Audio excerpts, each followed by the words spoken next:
Écrit dans les années après la Deuxième Guerre mondiale, Fahrenheit 451 condamne le climat de méfiance pendant la guerre froide et le contrôle des éditeurs qui censurent des parties plus ou moins importantes des livres. Ray Bradbury critique dans ce roman la société de masse dans laquelle vivent ces personnages et où nous vivons peut-être nous-mêmes. Bradbury démontre dans ce livre les erreurs du passé, mais aussi celles du présent et sûrement celles du futur. Ce roman montre aussi tout l'intérêt des livres, ce support qui a permis de transmettre les connaissances de l'humanité depuis plus de 2 millénaires. Penchons-nous maintenant sur le programme de HLP et comment ce livre y est relié. Le dernier thème est l'homme et l'animal.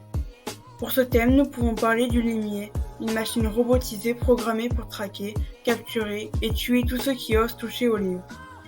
C'est une machine qui ressemble à un chien abeille avec ses 8 pattes et sa trompe de laquelle sort un dard qui injecte des doses massives de morphine et de procaïne. Il est donc considéré comme un animal tout le long du livre.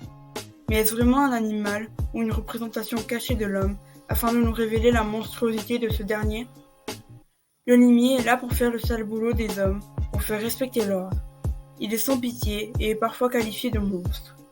Ce n'est pas sans nous rappeler les SS, pendant la Seconde Guerre mondiale, chargés de traquer les opposants.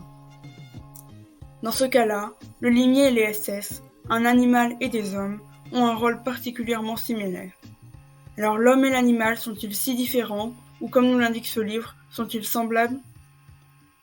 Parlons ensuite de la pluralité des cultures. Pour moi, Fahrenheit 451 représente l'inverse de cette diversité, puisqu'il fait mention d'une culture de masse dans laquelle l'objectif est le bonheur à tout prix, quitte à interdire les livres et abrutir la population grâce à de nouvelles technologies. Mais ce bonheur n'est qu'illusoire puisque de nombreuses personnes, dont la femme de Montag, tentent de se suicider et que ce dernier réalise qu'il n'est pas heureux. C'est une culture qui ne laisse place à aucune réflexion et qui finit par être détruite.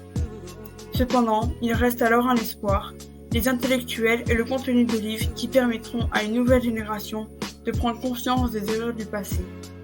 Ainsi, il est important d'avoir du savoir et de découvrir le monde pour avoir une société durable et consciente de ce qu'elle fait.